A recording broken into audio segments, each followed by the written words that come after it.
ప్రియమైన దేవుని బిడ్డలారా, దేవుని ఉచితమైన కృపను బట్టి ఆయన పరిశుద్ధ సన్నిధిలో ఈ యొక్క ఆన్‌లైన్ గూగుల్ మీట్ ద్వారా చేరి ఉన్నాం. ఇటు భాగ్యాన్ని ధారాళంగా, ఉచితంగా మనకందరికి ప్రసాదించిన ఆత్మల కన్నతండ్రి అయిన దేవునికి క్రీస్తు ద్వారా కృతజ్ఞతాస్తుతి స్తోత్రాలు నేను చెల్లిస్తూ, మీకందరికీ ప్రభువైన క్రీస్తు నామములో శుభాలు, వందనాలు నేను తెలియచేస్తున్నాను. మనం మత్తయి సువార్త 10వ అధ్యాయంను ధ్యానిస్తూ వస్తున్నాం. అందులో ఈ దినానికి సంబంధించి మత్తయి సువార్త 10వ అధ్యాయము 34, 35, 36 వచనాలను ధ్యానం చేద్దాం. ఆ పై వచనాలను ఏవైతే 32, 33 వచనాలు ఉన్నాయో అవి మరొక పర్యాయము మనము ధ్యానిద్దామని మీకు ఇదివరకే తెలియపరచడం జరిగింది. సో 34, 35, 36 వచనాలను మనం ఈ సమయంలో ధ్యానం చేసే ప్రయత్నం చేద్దాం. నేను చదువుతాను. దీన్ని చదివిన తర్వాత మరికొన్ని రెఫరెన్సెస్ కూడా చూద్దాం. దాని మీదనే ఈరోజు మన పాఠం. ఓకే. నేను భూమి మీదికి సమాధానమును పంపవచ్చితినని తలంచకుడి. ఖడ్గమునే గాని సమాధానమును పంపుటకు నేను రాలేదు. ఒక మనుషునికిని వాని తండ్రికిని, కుమార్తెకును ఆమె తల్లికిని, కోడలికిని ఆమె అత్తకును విరోధము పెట్టవచ్చితిని. ఒక మనుషుని ఇంటివారే అతనికి శత్రువులగుదురు. ప్రభువు చెప్పినటువంటి ఈ మాట ఎస్పెషల్లీ తన నోట నుండే వచ్చినటువంటి విషయం ఏంటంటే, నేను భూమి మీదకి ఎందుకు వచ్చాను అన్న దాన్ని చెప్తూ, సమాధానమును పంపవచ్చితినని మీరు తలంచొద్దు అంటున్నాడు. అంటే నేను సమాధానాన్ని ఇవ్వడానికి రాలేదు, సమాధానానికి ఇచ్చటానికి నా రాక జరగలేదు అన్నటువంటి విషయం చెప్తున్నాడు. నిజముగా దేవుని సంకల్పములో క్రీస్తు యొక్క రాకడ యొక్క అతి ప్రాముఖ్యమైన ఉద్దేశానికి వ్యతిరేకంగా ఉన్నట్టుంది ఈ మాట. ఎందుకు అనంటే, బైబిల్ గ్రంథంలో కొన్ని ప్రవచనాలు పాత నిబంధనలో క్రీస్తు కొరకు చెప్పబడిన ప్రవచనాలు కావచ్చు, ఆయన ఈ భూమి మీదకి రాగానే దేవదూతలు చెప్పిన మాటలు కావచ్చు, తదుపరి పరిశుద్ధాత్మ ప్రేరణతో దేవుడి మాటలను లిఖించినటువంటి అపోస్తలుల మాటలు కావచ్చు, అన్నీ కూడా ఒక రకంగా ఉన్నాయి. ఎలా ఉన్నాయి అనంటే, ఒకసారి యెషయా గ్రంథం చూద్దాం. 9వ అధ్యాయము చదవటానికి సిద్ధంగా ఉండండి. యెషయా గ్రంథం 9వ అధ్యాయము 6, 7 వచనాలు చూద్దాం. యెషయా గ్రంథం 9వ అధ్యాయము 6, 7 వచనాలు. ఎలయనగా మనకు శిశువు పుట్టెను, మనకు ఎలయనగా మనకు శిశువు పుట్టెను, మనకు కుమారుడు అనుగ్రహింపబడెను, ఆయన భుజము మనకు మీద కుమారుడు రాజ్యభారముండును, అనుగ్రహించబడును, ఆయన ఆయన మీద భుజము మీద రాజ్యభారముండును. రాజ్యభారముండును. ఆశ్చర్యకరుడు, ఆలోచనకర్త, బలవంతుడైన దేవుడు, నిత్యుడగు తండ్రి, సమాధానకర్తయగు అధిపతి అని అతనికి పేరు పెట్టబడును. ఇది మొదలుకొని మితి లేకుండా దానికి వృద్ధియు క్షేమమును కలుగునట్లు సర్వకాలం దావీదు సింహాసనమును రాజ్యమును నియమించును. న్యాయము వలనను నీతి వలనను. చాలు తల్లి. ఇక్కడ 9వ అధ్యాయం 6వ వచనంలో యేసుక్రీస్తు ప్రభువుల వారికి సంబంధించి ఆయనకు ఎన్నో రకాలైనటువంటి పేర్లు పెట్టబడతాయని చెప్పబడిన వాటిల్లో సమాధానకర్తయగు అధిపతి అన్న పేరు కూడా మనకు కనబడుతుంది జాగ్రత్తగా పరిశీలన చేస్తే. ఇక్కడేమో ప్రభు ఏమంటున్నాడు, నేను సమాధానం పంపరాలేదు అంటున్నాడు. ప్రవచనం ఏముంది క్రీస్తు కొరకు, ఆయన సమాధానకర్తయగు అధిపతి అని ఉంది.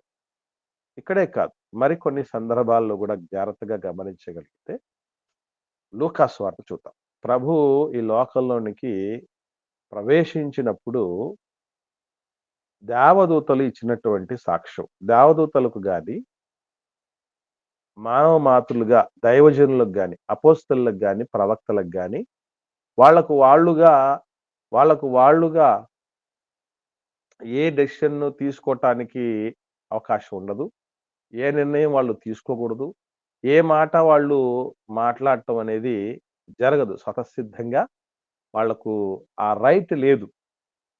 మరి కాబట్టి ఎవరు మాట్లాడినా కూడా, అటు దేవదూతలు మాట్లాడినా, అటు అపోస్తలులు మాట్లాడినా, ప్రవక్తలు మాట్లాడినా దేవుడు మూలమై పరిశుద్ధాత్ముడు ప్రేరణై మాట్లాడినట్టు మనం అర్థం చేసుకోవాలి. ఎందుకనంటే ఒకసారి లూకాసు వార్త 2వ అధ్యాయంలో 11వ వచనం నుండి 14వ వచనం వరకు చూద్దాం. నేను చదువుతాను. ఎక్కువ వచనాలున్నప్పుడు నేను చదువుతాను.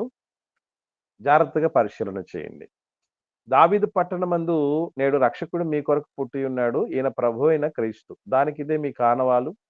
ఒక శిశువు పొత్తిగుడ్రలతో చుట్టబడి ఒక తొట్టిలో పండుకొనియుండుట మీరు చూచుదురని వారితో చెప్పెను. వెంటనే పరలోక సైన్య సమూహములు ఆ దూతతో నిలబడి సర్వోన్నతమైన స్థలములలో దేవునికి మహిమయు, ఆయనకి ఇష్టులైన మనుషులకు భూమి మీద సమాధానమును కలుగుగాకని దేవునికి స్తోత్రము చేయుచుండెను. అసలు దేవుడికి ఇష్టులైన మనుషులకు భూమి మీద సమాధానము అన్నటువంటి మాట ప్రభువు పుట్టిన వెంటనే, ప్రభు ఈ లోకంలోనికి వచ్చిన వెంటనే చెప్తున్నారంటే అర్థం ఏంటంటే, ప్రభు రాకతో మానవ జీవితంలోనికి నెమ్మది వచ్చింది, సమాధానం వచ్చింది, శాంతి వచ్చింది అనేటువంటి విషయం వీళ్ళు చక్కగా చెప్తున్నారు. అట్లాగే పౌలు గారు ఎఫెసీయులకు రాస్తూ ఆయన ఏమని మాట్లాడుతున్నాడో ఒకసారి చూద్దాం. 2వ అధ్యాయం. ఎఫెసీయులకు రాసిన పత్రిక పౌలు గారు ఇవన్నీ మీకు అందించిన తరువాత మీరు దీని విషయమై స్పందించాల్సినటువంటి ఆవశ్యకత ఉంది. అదేంటో మనం చూద్దాం. 2వ అధ్యాయము, ఎఫెసీయులకు రాసిన పత్రిక 2వ అధ్యాయం 14వ వచనం నుండి 18వ వచనం వరకు చూద్దాం. 14 నుండి 18వ వచనం వరకు జాగ్రత్తగా చూడగలిగితే అక్కడ రాయబడిన మాటలు నేను చదువుతాను చూడండి. ఆయన అంటే క్రీస్తు మన సమాధానమై ఉండి మీకును మాకును ఉండిన ద్వేషమును అనగా విధిరూపకమైన ఆజ్ఞలు గల ధర్మశాస్త్రమును తన శరీరమందు కొట్టివేయుట చేత మధ్య గోడను పడగొట్టి మన ఉభయులను ఏకము చేసెను. ఇట్లు సంధి చేయుచు ఈ ఇద్దరిని తన యందు ఒక నూతన పురుషునిగా సృష్టించి తన శిలువ వలన ఆ ద్వేషమును సంహరించి దాని ద్వారా వీరిద్దరిని ఏక శరీరముగా చేసి దేవునితో సమాధాన పరచవలనని ఈలాగు చేసెను. కనుక ఆయనయే మనకు సమాధాన కారకుడై ఉన్నాడు. మరియు ఆయన వచ్చి దూరస్తులైన మీకును సమీపస్తులైన వారికి సమాధాన సువార్తను ప్రకటించాడు. ఆయన ద్వారానే మనం ఉభయులము ఒక్క ఆత్మయందు తండ్రి సన్నిధికి చేరగలిగి ఉన్నాము అన్నాడు చూడండి. కాబట్టి చాలా స్పష్టంగా యేసు ప్రభువు మన సమాధాన కారకుడు. ఆయన సమాధాన సువార్త ప్రకటించాడు. ఈవెన్ ఇదో కొండ మీద దీపు ప్రసంగంలో మాట్లాడు కూడా అన్ని చేస్తానే ఉండాలి మీ కొండ మీద ప్రసంగం యేసు ప్రభు చేసేటప్పుడు కూడాను సమాధాన పరచువారు ధన్యులు వారు దేవుని కుమారులు అనబడుదురు అని చాలా స్పష్టంగా ప్రభు కూడా సమాధాన సువార్త ప్రకటించాడు. అటు ఇవన్నింటినీ ఒకవైపు చూస్తూ ఉంటే అటు యెషయా గారు మాట్లాడిన విషయం కావచ్చు, దేవదూతలు చెప్పిన విషయం కావచ్చు, పౌలు గారు మాట్లాడిన విషయం కావచ్చు, వీళ్ళందరివి ఒక రకంగా ఉన్నాయి. ప్రభువే సమాధానంగా ఉంటాడు, సమాధానకర్తగా అధిపతిగా ఉంటాడు. ఆయన సమాధాన సువార్తను తీసుకురావటం జరిగింది. దేవుడికి మనుషులకు మధ్య ఉన్నటువంటి దేశాన్ని తీసుకొచ్చి ఇది చెరిపేసినటువంటి సమాధానాన్ని ఏర్పాటు చేసినటువంటి వ్యక్తి అని ఉంది. మరి ప్రభు ఏమో నేను సమాధానం పంపరాలేదు అంటున్నాడు. ప్రవచనాలు మిగతావి అన్ని పరిస్థితులన్నీ కూడా యేసు ప్రభువే సమాధాన కారకుడు, యేసు ప్రభువే సమాధానకర్తగా అధిపతి అని ఉంది. మరి ఎలా వీటిని అర్థం చేసుకోవాలి? రెండు పరస్పర విరుద్ధమైనటువంటి మాటల్లా ఉన్నాయి. ఏ మాటలను కూడా మనం తీసేయటానికి లేదు. ప్రవచనం గాని, దేవదూతల మాటలు గాని వాటన్నిటికి మూలం దేవుడే. ఈవెన్ యేసు ప్రభుల వారు మాట్లాడుతున్న మాటలకు కూడా మూలం దేవుడే. ఎందుకంటే నా అంతట నేనేం మీకు చెప్పట్లేదు, నా తండ్రి దగ్గర నేను నేర్చుకున్న విషయాలు మీకు చెప్తున్నాను అన్నాడు. ఒకే దేవుడి నుంచి వస్తున్నటువంటి మాటలు అయినప్పుడు పరస్పర విరుద్ధంగా ఎందుకు అనిపిస్తాయి? అసంబద్ధంగా ఎందుకు అనిపిస్తాయి? ఒకదాన్ని ఒకటి ఎందుకు ఖండించుకుంటాయి? మరి దీని వెనక ఉన్నటువంటి ఆంతర్యం ఏమిటి? వీటిని ఎలా మనం అర్థం చేసుకోవాలి, ఆకలింపు చేసుకోవాలి అనేది ఒకసారి మీ ఆలోచన విధానాన్ని తెలుసుకోవాలని నేను ఆశపడుతున్నాను. తెలిసిన వాళ్ళు, అర్థమైన వాళ్ళు స్పందించవలసిందిగా నేను మనవి చేస్తున్నాను. త్వరగా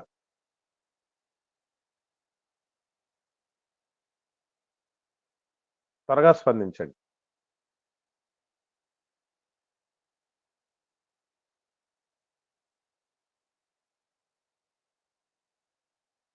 ఎవరు మాట్లాడట్లేదండి. లైన్‌లో ఉన్నారా లేదా మీరు?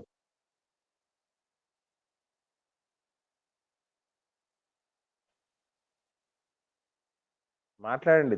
పోనీ తెలియకపోతే తెలీదన్నా చెప్పండి. మీరు ఏ విషయం చెప్పకపోతే ఎట్లండి?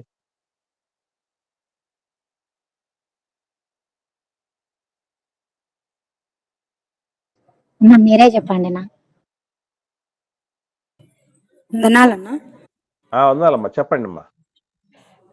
అన్న సమాధానము పంపవంచితినని తలంచుకునడి అంటే ఖడ్గముని అనంటే అది ఆయన గురించి సిలువ గురించిన విషయం అనేమో అనుకుంటున్నానన్న. ఇంకా మీ మీ మీ సొంత వారిని శత్రువులుగా చేయడానికి వచ్చానంటే క్రీస్తుల వారిని అనుసరించేటప్పుడు లేకపోతే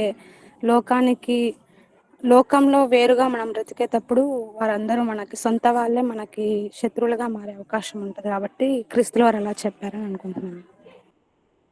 ఓకేమ్మా. రైట్. మంచిది. దయచేసి గమనించండి. చూద్దాం. ఖడ్గము అన్నటువంటి దానికి మనం ఎలా అర్థం చేసుకోవాలనేది ప్రభువుల వారు మత్తయి సువార్తలో ఏదైతే చెప్పారో దాన్ని లూకా సువార్త 12వ అధ్యాయంలో కూడా చెప్పబడింది. ఒకసారి మనం చూద్దాం. దాని దగ్గరికెళ్ళినప్పుడు అసలు ఖడ్గం అంటే అర్థం ఏంటనేది విషయం మనకు కనబడుతుంది. 12వ అధ్యాయం లూకా సువార్త 51వ వచనం. ఒకరు చదవండి. లూకా సువార్త 12వ అధ్యాయం 51వ వచనంలో నేను భూమి మీద సమాధానము కలగజేయ వచ్చితినని మీరు తలంచుచున్నారా? కాదు, భేదమునే కలగజేయ వచ్చితినని మీతో చెప్పుచున్నాను. గమనించండి ఇక్కడ ఇదే మాటలు మత్తయి సువార్తలో మనకేముంది? ఖడ్గమునే పంపవచ్చింది అన్నమాట. ఇక్కడికొస్తే భేదమునే పంపవచ్చింది అన్నాడు. సో ఖడ్గం అన్నటువంటి ఆ మాటకు అర్థం ఏంటంటే భేదము, విభేదము, విభజన, వేరైపోవటం అనేటటువంటి అర్థం వస్తుంది అనేది మనం అర్థం చేసుకోవాలి. అంటే ప్రభువును నమ్ముకుంటే ఉన్నోళ్ళు కాస్త మరి శత్రువులుగా మారిపోతూ ఉంటే, కుటుంబం విచ్ఛిన్నమైపోతూ ఉంటే, అనైక్యత సృష్టించబడుతూ ఉంటే, ఐకమత్యం చెడిపోతూ ఉంటే, మరి ఆయన నమ్ముకోవాల్సినటువంటి ఆవశ్యకత ఏముంది అన్నటువంటి మాటలు చాలా మంది మాట్లాడుతూ ఉంటున్నారు. సో ఇటువంటి వాళ్ళందరికీ తెలుసుకోవాల్సినటువంటి విషయం ఒకటేంటంటే ఆహ్, యేసు ప్రభు చెప్పినటువంటి విషయం మన నేను సమాధానం పంపరాలేదు అన్నటువంటి మాటని ఎలా అర్థం చేసుకోవాలి? మరి ఆయన సమాధానమే అయి ఉన్నాడని చెప్పిన మాట ఎలా అర్థం చేసుకోవాలంటే, సమాధానం అనేది 2 రకాలుగా ఉంటుంది. ఆ 2 రకాలేంటో ఒకసారి చూద్దాం మనం. యోహాను సువార్త 14వ అధ్యాయం చదవడానికి సిద్ధంగా ఉండండి ఒకరు. 14వ అధ్యాయము యోహాను సువార్త 27వ వచనం చూద్దాం. 27వ వచనం. శాంతి మీకు అనుగ్రహించి వెళ్ళుచున్నాను, నా శాంతిని మీకు అనుగ్రహించుచున్నాను. లోకం ఇచ్చినట్టుగా నేను మీకు అనుగ్రహించట్లేదు. మీ హృదయమును కలవరపడనీయకుడి, వెరవనీయకుడి. ఇక్కడ శాంతి అన్న మాటకి ఫుట్ నోట్ లో నంబర్ 3 అని ఉంది చూడండి.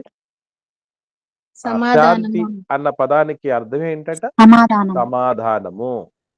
సో నేను మీకు సమాధానాన్ని అనుగ్రహించి వెళుతున్నాను అన్నాడు ఇక్కడ. నేను సమాధానం పంపరాలేదు అన్నాడు మరి.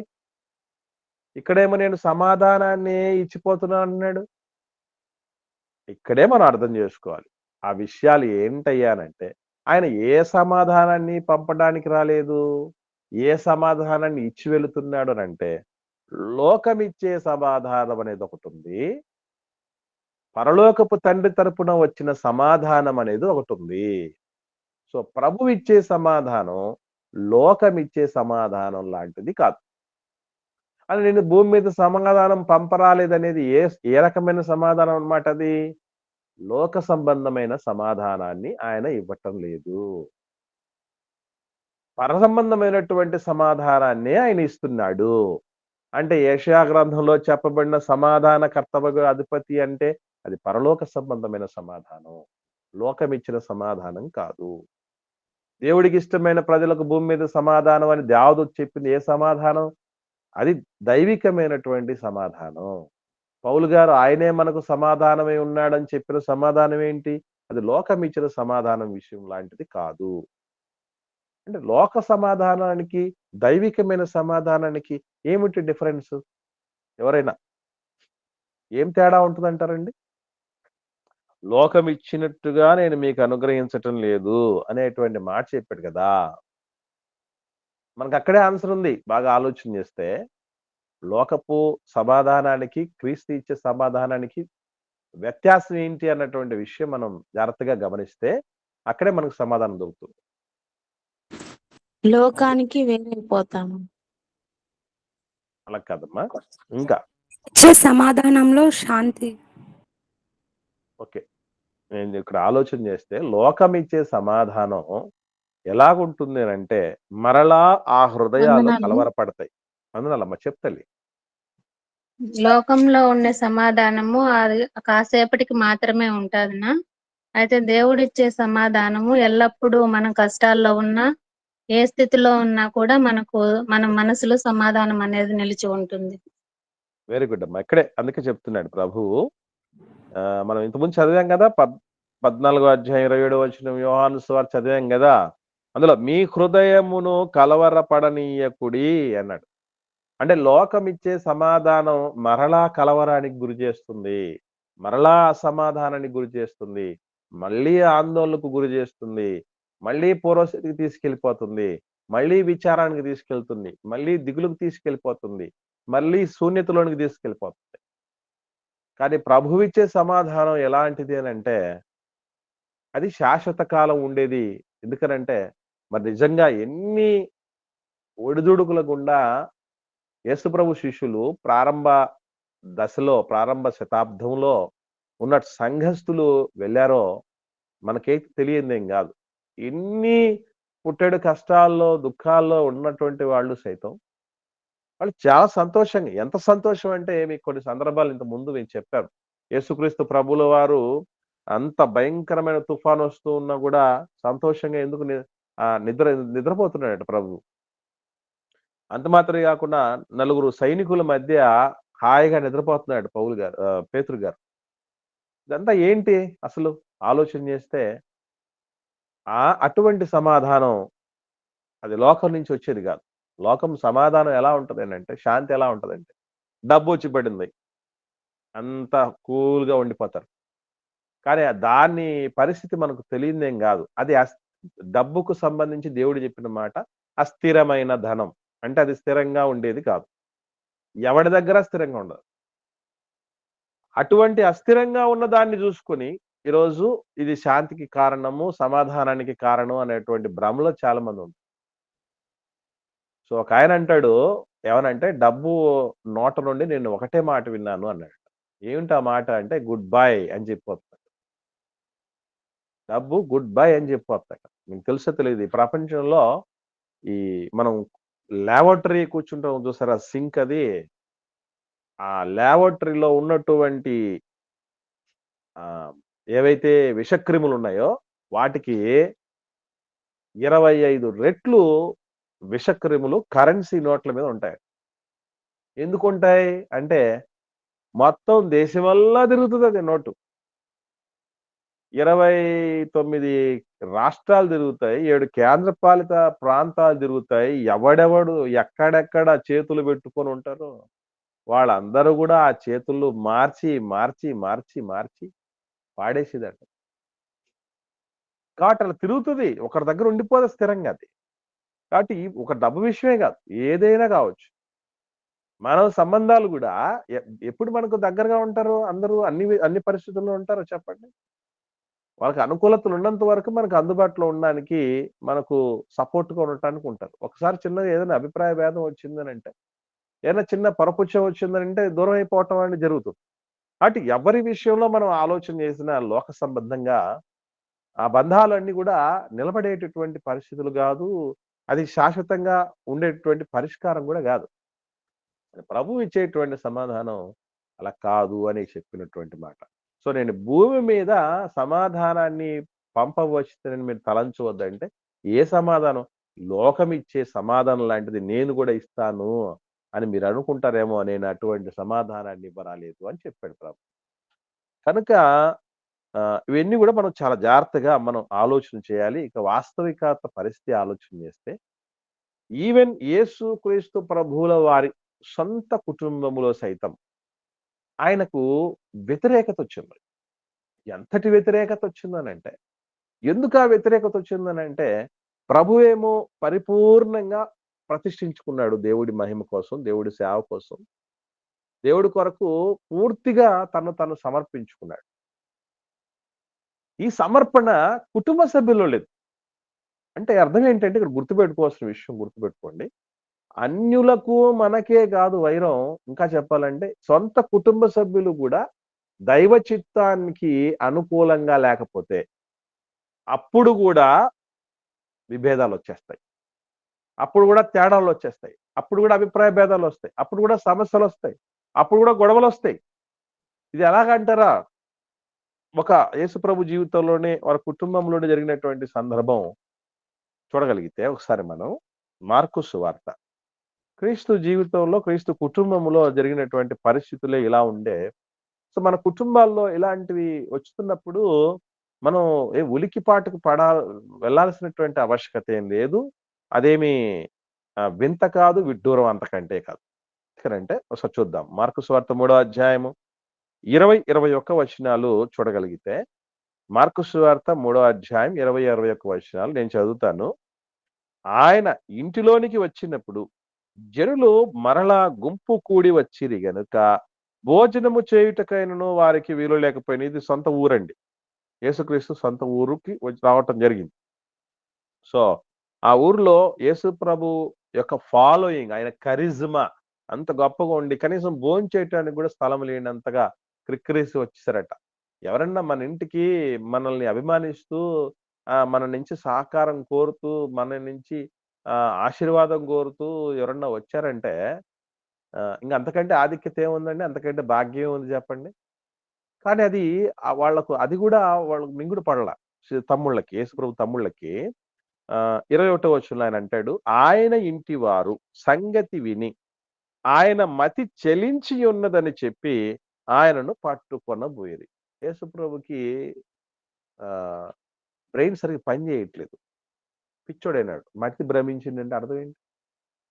పిచ్చి పట్టుట్టుందా యేసుప్రభుకి? రేపు మీ గురించి, మన గురించి కూడా ఇలాగే అనుకుంటారు. అన్నిటికంటే ఎక్కువగా మనం దేవుడి సేవ కోసం సంబంధించి, దేవుడి మహిమ కోసం సంబంధించి, ఈ జీవితంలోకి రక్షణ పొందుకునే సమయానికి తెలుసో తెలియకో ఎన్ని రకాల పాపాలు చేశామో ఏమో, అవకాశం ఉన్నప్పుడన్నా సద్వినియోగం చేసుకుందామని ఆ తపనతో మనం ముందుకు సాగుతూ ఉంటే, దాన్ని కరెక్ట్ గా అర్థం చేసుకోలేని కుటుంబ సభ్యులు ఉన్నారంటే వాళ్ళే ఆటంకంగా మారుతారు. ఎందుకంటే ప్రభు కుటుంబ సభ్యులు ఎట్లాగా ఉన్నారు చూడండి. ఇంకా స్పష్టంగా ప్రభు కొరకు ఆనవాళ్ళు కూడా దేవుడు చెప్పాడు. ఆయన వచ్చినటువంటి ఉద్దేశం చిన్న ఉద్దేశం అయితే కాదు. యాకోబు వంశస్థులు యుగయులు ఏలటానికి వచ్చాడు. భూమి మీద సమాధానాన్ని ఏర్పాటు చేయడానికి వచ్చాడు. తన ప్రజలను వారి పాపం నుండి విడిపించడానికి రావటం జరిగింది.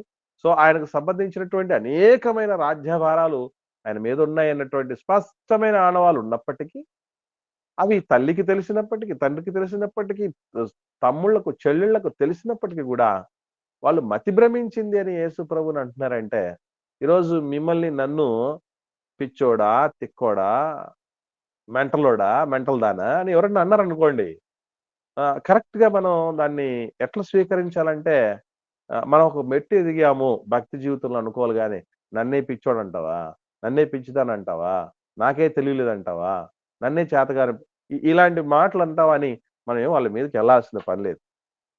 అవును, ఆమేన్ అని అనుకోవాలి. ఎందుకంటే యేసు ప్రభుకి ఆ టాగ్ లైన్ ఎవరో కాదు మళ్ళీ ఇచ్చింది. సొంత కుటుంబ సభ్యులే ఇచ్చాడు. సొంత తమ్ముళ్ళే ఇచ్చారు. కాబట్టి ఇంకొక విషయం ఏంటంటే, యేసు ప్రభుల వారు కుటుంబం ద్వారా ఏదైతే ఈ వ్యతిరేకత ఉందో దాన్ని సక్సెస్ఫుల్ గా అధిగమించడం జరిగింది. ఎలా అధిగమించాడంటే, ఇదే మార్కు సువార్త 3వ అధ్యాయంలో 31వ వచనం నుంచి చూద్దాం. 31వ వచనం నుంచి చివరి వచనం వరకు చూడగలిగితే నేను చదువుతాను. ఆయన సహోదరులు తల్లియు వచ్చి వెలుపల నిలిచి ఆయనను పిలువనంపిరి. జనులు గుంపుగా ఆయన చుట్టూ కూర్చుండిరి. వారు, ఇదిగో నీ తల్లియు నీ సహోదరులు వెలుపల ఉండి నీ కోసరం వెతుకుచున్నారని ఆయనతో చెప్పగా, ఆయన నా తల్లి నా సహోదరులు ఎవరు అని తన చుట్టూ కూర్చున్న వారిని కలయజూసి, ఇదిగో నా తల్లియు నా సహోదరులను, దేవుని చిత్తము చొప్పున జరిగించువాడే నా సహోదరుడును సహోదరియు తల్లియునని చెప్పెను. అంటే ఇక్కడ మీరు గమనించగలిగితే వాస్తవంగా పరిస్థితిని బట్టి అమ్మ తమ్ముళ్ళే ఆగొచ్చు. యేసుప్రభు మధ్యలో గ్యాప్ ఇవ్వటానికి అవకాశం ఉంది. ఆ గ్యాప్ ఇచ్చినప్పుడు మాట్లాడడానికి స్కోప్ ఉంది. కొందరు జనాలు వస్తూ పోతూ ఉంటారు. మనకు చర్చిల్లో గాని, మీటింగ్స్ జరిగే ప్లేసెస్‌లో గాని, ఏమో స్థిరంగా వచ్చి కూర్చున్నోళ్ళు, ప్రారంభం నుంచి ఉన్నోళ్ళు చివరిదాకా ఉండిపోతారని గ్యారంటీ ఏం లేదు గదా! ఏదో చుట్టపు చూపుగాను, ఇదేమన్నా సినిమానా ఉండడానికి ప్రారంభం నుంచి చివరి దాకా. కాబట్టి వచ్చి పోతూ ఎంతో వారు ఉంటారు. దూరంలో ఉన్నటువంటి వాళ్ళు కొంచెం మనం నిజంగా చూడాలనుకున్నప్పుడు ఏదో మనసుంటే మార్గం ఉంటదన్నట్టు ఏదో ఒక రూపేణా కలవచ్చు దేవుడి పని జరుగుతూ ఉండగానే. కానీ వాళ్ళకి ఆ మైండ్ సెట్ లేదు. మేమొచ్చాం. మేమొస్తే మమ్మల్ని చూస్తాడా? చూడ్డా? అంటే అర్థం ఏంటన్నమాట ఇప్పుడు? ఆ చేసే దేవుడి పనిని పక్కన పడేసి, వాళ్ళొచ్చి చూసి "ఏమ్మా బాగున్నావా? లేదా? తమ్ముళ్ళు ఏరా ఎప్పుడొచ్చారు? ఏంటి సంగతి? తిన్నారా? లేదా?" ఇది అడగాలన్నమాట. జరిగేటువంటి ఆ గొప్ప కార్యాన్ని వదిలిపెట్టేసి. కదా! సో, ఇటువంటి పరిస్థితులు అన్నింటిని గూడా ప్రభువు సక్సెస్‌ఫుల్‌గా అధిగమించడం జరిగింది మహనీయుడు. నిజంగా ఇట్లాంటివన్నీ చెప్పిన తర్వాత కుటుంబ సభ్యుల స్పందన ఏ విధంగా ఉండుంటది చెప్పండి? ఆహా! నేను నీ తల్లిని గాదా? మరి నా దగ్గరికి ఎందుకొచ్చావు నువ్వు? తమ్ముళ్ళం గాదా నీకు? మరి మా దగ్గర ఎందుకుంటున్నావు? అందుకే ఇదే విషయాన్ని ఇదిగో వీళ్ళ తమ్ముళ్ళ స్పందనలు ఏ విధంగా ఉన్నాయో చూడండి ఒకసారి. యోహాను సువార్తలో 7వ అధ్యాయము. యోహాను సువార్త 7వ అధ్యాయము. మొదటి 9 వచనాలు చూద్దాం. మొదటి 9 వచనాలు. జాగ్రత్తగా నేను చదువుతాను. ఆలకించండి. ఆలోచించండి. అటు తరువాత యూదులు ఆయనను చంప వెదకినందున యేసు యూదయలో సంచరించనొల్లక గలిలయలో సంచరించు. యూదులు చంపాలనుకున్నారు. ఇప్పుడు మనం చాలా మంది మన కుటుంబంలోనే మనకు వ్యతిరేకంగా మాట్లాడుతున్నప్పుడు మనకి ఏం మైండ్‌కొస్తాయి చెప్పండి? నేనెన్ని జేశాను అనేది సర్వసాధారణంగా వస్తుంది. ఇన్ని జేసినా గూడా వీళ్ళ నుంచి ఏమొచ్చిందనేది మానవ మాత్రులుగా మనకొచ్చేస్తుంది. కానీ ప్రభువు ఎన్ని చేశాడు ఇంకా? చచ్చిపోయినోళ్ళు గూడా లేపారండి. వాళ్ళెప్పుడైనా ఇంట్లో అంత అంత పుష్టిగా తిన్నారో లేదో, తృప్తిగా తిన్నారో లేదో ప్రభు పెట్టాడండి వాళ్ళకి. ఎన్నో తండ్రి దగ్గర నుంచి ఎన్నో సూచనలు చూపించాడు ప్రభువు. ఎన్నో పరసంబంధమైన రహస్యాలు చెప్పాడు. ఏది ప్రపంచంలో ఈ ఈ ఈ రోగానికి మందే లేదు అనుకున్న రోగాలన్నిటిని కూడా నయం చేశాడు. ఇన్ని చేసిన ఆయన్ని చంపాలనుకున్నారంటే, నీకు నాకు దండేసి దండం పెడతారా? చెప్పండి. ఇది చదువు ఇంకా. ఆయన సహోదరులు ఆయన్ని చూచి మూడో వచనంలో ఆయన సహోదరులు ఆయన్ని చూచి నీవు చేయుచున్న క్రియలు నీ శిష్యులను చూచున్నట్లు ఈ స్థలము విడిచి యూదయకు వెళ్ళుము. ఎందుకు? నీ శిష్యులే నీకు తమ్ముళ్ళు, సహోదరులు అని చెప్పినావు కదా! ఎందుకున్నావు మా దగ్గర నువ్వు? పో వాళ్ళ దగ్గరికి. నీ శిష్యుల దగ్గరికి వెళ్ళిపో అని అన్నారోళ్ళు. నిజంగా ప్రభువు కొరకు అలాగే బతుకుతూ ఉంటే ప్రభు అడుగుజాడల్లో పక్కాగా ఆయన అడుగుజాడల్లో నడవని కుటుంబ సభ్యులు, సొంత కుటుంబ సభ్యులు కూడా మనకు వ్యతిరేకంగా ఉంటారు. ఇది ఎప్పటినుంచో ప్రభు చెప్తూనే ఉన్నాడు. జరుగుతుందిరా ఇదని. ఓకే. కిందికి చదువుదాం ఇంకా. 4వ వచనం. బహిరంగమున అంగీకరింపబడగోడు వారెవ్వరును తన పని రహస్యమున జరిగింపడు. నీవు ఈ కార్యములు చేయించని యెడల నిన్ను నీవే లోకమునకు కనబరుచుకొనుమని చెప్పిరి. ఆయన సహోదరులైనను ఆయన యందు విశ్వాసం ఉంచలేదు. తమ్ముళ్ళు కూడా క్రీస్తునందు విశ్వాసం ఉంచలేని పరిస్థితి. అలాంటప్పుడు ఆయన ఏమనుకోవాలి ఇప్పుడు? లోకరక్షకుడు, జగద్రక్షకుడు, శక్తిమంతుడు, బలవంతుడు ఏమన్నీ ప్రభువుకి సంబంధించి? ఇప్పుడు లోకం ఇది ఎంత సొంత తమ్ముళ్ళని నిన్ను అంగీకరించలేదయ్యా. నువ్వు మమ్మల్ని వచ్చి ఏమి ఉద్ధరిస్తావు అని అడిగితే ఏం చెప్తావు?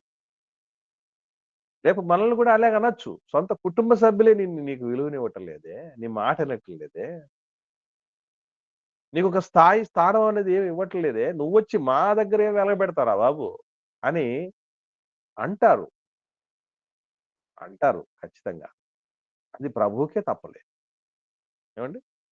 ఇప్పటికే చాలా మంది దేవుని పిల్లల్లో కూడా ఒక డౌట్ ఏంటంటే 12 మందిని ఏర్పాటు చేసుకుంటే వాళ్ళలో ఒకడు చెడిపోతే, పడిపోతే మరి ప్రభు ఏం చేస్తున్నాడు? కాపాడుకోలేడా?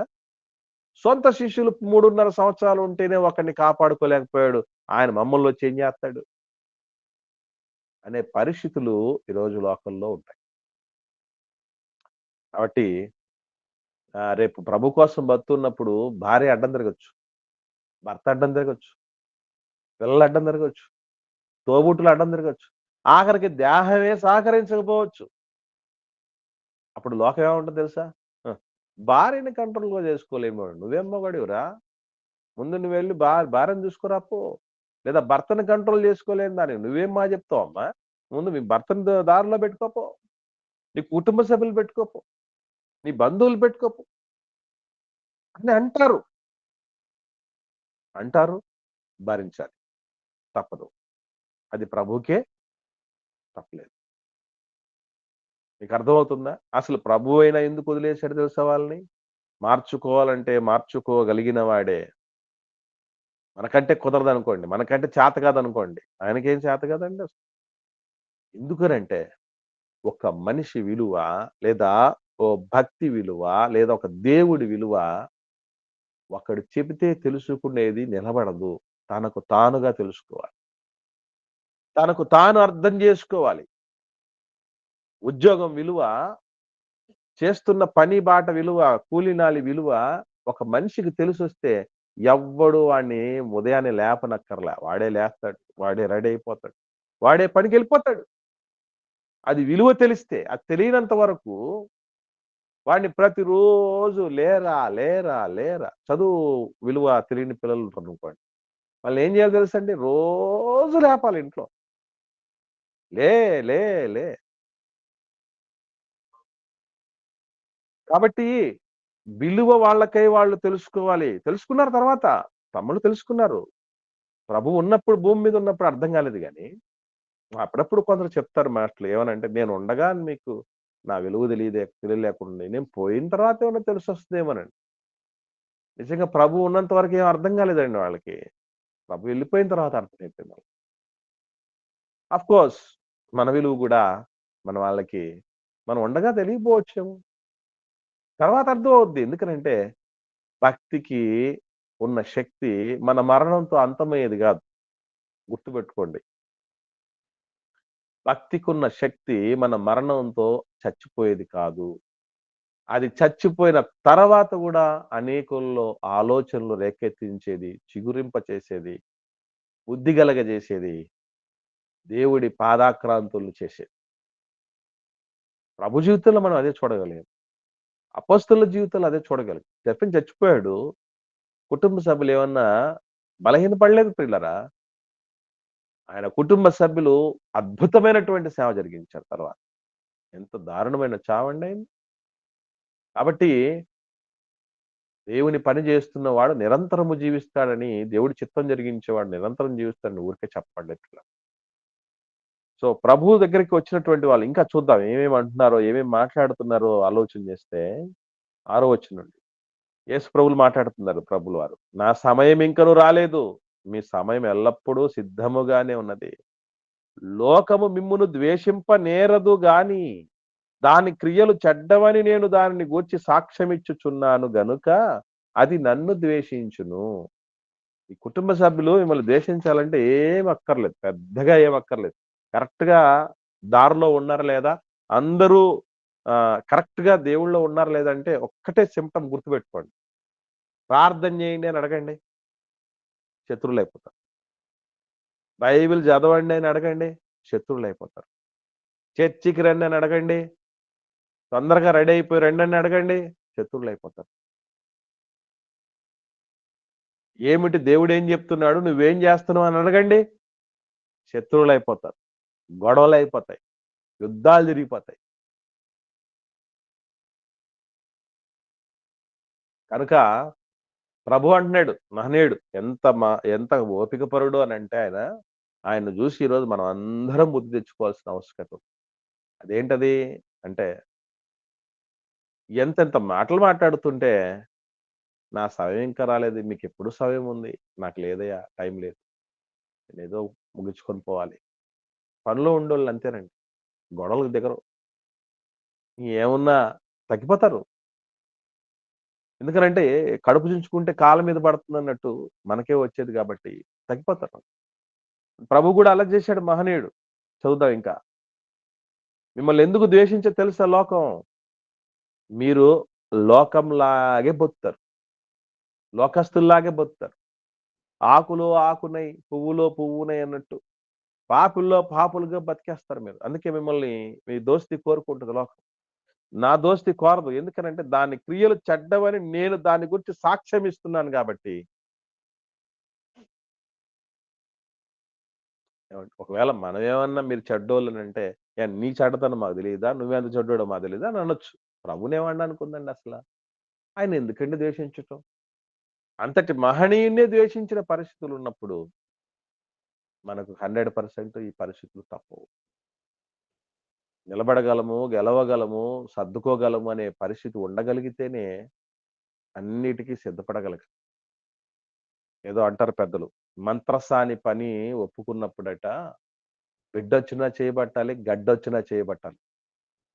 కాబట్టి మనకు మంచి పరిస్థితులు, పరిణామాలున్నా, గడ్డు పరిస్థితులున్నా దానికి చేయి జాపగలిగినప్పుడే, దానికోసం సిద్ధపడగలిగినప్పుడే వాటిని మనం స్వీకరించాలి తప్ప, లేదంటే మనం ఎక్కడ నెగ్గలేం పిల్లలు. ఇంకా చదువుదాం. మీరు పండక్కెళ్ళండి 8వ వచనంలో. నా సమయం ఇంకనూ పరిపూర్ణం కాలేదు గనుక నేను ఈ పండగకు ఇప్పుడే వెళ్ళనని వారితో చెప్పాను. ఆయన వారితో ఇలా కూడా చెప్పి గలిలయలో నిలిచిపోయాను. అది యేసు ప్రభు సొంత కుటుంబంలో ఆయనకు ఎదురైనటువంటి అవమానం. కాబట్టి ప్రభు చెప్పినటువంటి సమాధానం, ఎందుకంటే ఆయన ఇవ్వబోయే పరసంబంధమైన సమాధానం వాళ్ళే స్వీకరించలేకపోయారు ప్రభు బ్రతికినంత కాలం. కాబట్టి ఉంటారు కుటుంబంలో కూడా. కుటుంబంలో ఉన్నటువంటి వాళ్ళలో అమ్మ, నాన్న, భార్య, పిల్లలు, అత్త, మామ, వీళ్ళందరి విషయం ఎందుకు చెప్తున్నానంటే వీళ్ళందరిలో కూడా వ్యతిరేకతలు రావటానికి అవకాశాలున్నాయి. ఎందుకంటే నువ్వు ఒక ట్రాక్‌లో ఉన్నావు, వాళ్ళు ఇంకొక ట్రాక్‌లో ఉన్నారు. నువ్వొక పిచ్‌లో ఉన్నావు, వాళ్ళు ఇంకొక పిచ్‌లో ఉన్నారు. కాబట్టి ఇవి ఎప్పుడైతే అందరూ ఒక చోటకొస్తారో అప్పుడు అర్థం చేసుకునేటువంటి పరిస్థితులొస్తాయి. ఒక చోటకి రాకుండా, ఒక ఆలోచనలోకి రాకుండా, ఒక నడిపింపుకు రాకుండా ఉండినంత కాలం ఖచ్చితంగా వ్యతిరేకతలుంటాయి. శక్యమైతే భరించాలి. ఇంకా వీలైతే వాళ్ళని మార్చుకోగలిగినటువంటి పరిస్థితి తెచ్చుకోగలగాలి. ఇంతకు మించి మనం ఆ పరిస్థితుల్ని వేటిని మనము మార్చలేం, ఏమార్చలేం, ఎక్కడికి తప్పించుకోలేం మనం. దీనికి అందరూ మెంటల్‌గా ఫిక్స్ అయిపోతాం. ఏమండి? సో, ప్రభు చెప్తున్నటువంటి వాస్తవ పరిస్థితులు. ఫ్రాంక్‌గా ఆయన కుండ బద్దలు కొట్టినట్టు చెప్తారు. ప్రభుకున్నటువంటి మనసు, ఆయనకున్నటువంటి మెంటాలిటీ అలాంటిది. ఎక్కడ కూడా దాచాలని ఉండడాయన. మసిపూసి మారేడుకాయ చేయాలంటాడు. ఉన్న వాస్తవం చెప్తాడు. ఇది పరిస్థితి అని చెప్తాడు. మనల్ని మానసికంగా సిద్ధపరుస్తాడు. మనలో ఉన్న పిరికితనాన్ని తీసేస్తాడు. సడెన్‌గా వచ్చేటువంటి పరిణామాలను ఎదుర్కొని ఎలా నిలవాలి అన్నటువంటి విషయం చెప్తాడు. మనల్ని ఎందుకు ద్వేషిస్తారో సొంత వాళ్ళే అనే విషయాలు చెప్పాడు ప్రభు. కాబట్టి వచ్చే వ్యతిరేకతలు వేటి విషయంలో కూడా మీరెవరు వేరే విధంగా ఆలోచన చేయకుండా, అరే ఇలా అవుతదని నేను అనుకోలేదు. ఎవడు అనుకోవద్దన్నాడు? దేవుడేమో చెప్పాడు కదా! ఇలా జరుగుతదని, ఇలా అవుతారని, అలా ఉంటారని, ఇలా స్పందిస్తారని నేను అనుకోలేదు. అట్లా ఎప్పుడు మనకు ఉండకూడదనే దేవుడు ముందు నుంచే చెప్పాడు. ఒకటే, ప్రభు చెప్పిందే జరిగింది అనేది అనుకోవాలి. ప్రభు ఏదైతే మాట్లాడాడో అదే జరుగుతుంది మన జీవితంలో అనేటువంటి ఆ సమాధానంతోని మనం ఇది ప్రభువు నేను భూమి మీద సమాధానం చెప్పటానికి రాలేదు అన్నటువంటి మాటలోని ఆంతర్యం. తర్వాతి సమయాల్లో మనం మరిన్ని శ్రేష్టమైన సంగతులు నేర్చుకుందాం. విన్నటువంటి పాఠంలో ఎవరికైనా ఏమైనా సందేహాలుంటే దయచేసి అడగండి.